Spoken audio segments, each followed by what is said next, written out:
ایک بزرگ کا قصہ ہے کہ وہ جنگل میں رہتے تھے اور انہوں نے ایک گدھا پال رکھا تھا جس پر اسباب لادتے تھے، اور ایک کتا رکھ چھوڑا تھا جو مکان کی حفاظت کرتا تھا، اور ایک مرغ پال رکھا تھا جو اذان دے کر سب کو جگایا کرتا تھا۔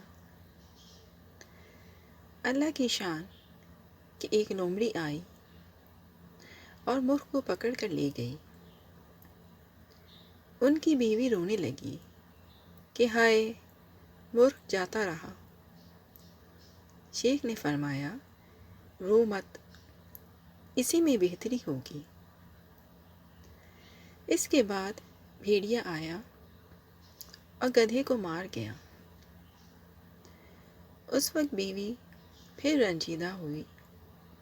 بزرگ کہنے لگے، اسی میں خیر تھی، رونے کی کوئی بات نہیں۔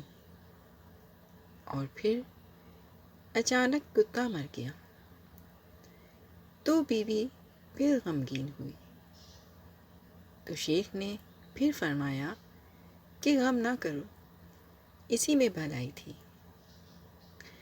غرض صبح ہوئی تو غنیم کا ایک لشکر اس میدان میں لوٹنے کے لیے آ پڑا، اور جتنے بھی گھروں کا ان کو پتہ چلا سب کو لوٹ لیا۔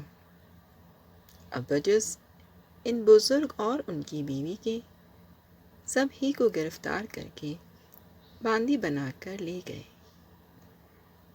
ان کے مکانات کا دشمن کو اس طرح پتہ چلا کہ کسی کے دروازے کا کتا آہٹ پا کر بھونکنے لگا، اور کسی کا گدھا رینگ رہا تھا، اور کسی کا مرغ اپنی بانگ بلند کر رہا تھا۔ اس وقت ان بزرگ نے اپنی بیوی سے کہا کہ دیکھا، اس بادیہ نشین قوم کی بربادی کا سبب یہی جانور بن گئے۔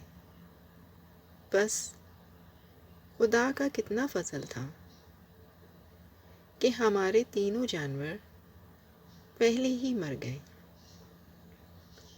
ورنہ ہمارا بھی یہی حشر ہوتا اور ہم بھی گرفتار ہوتے۔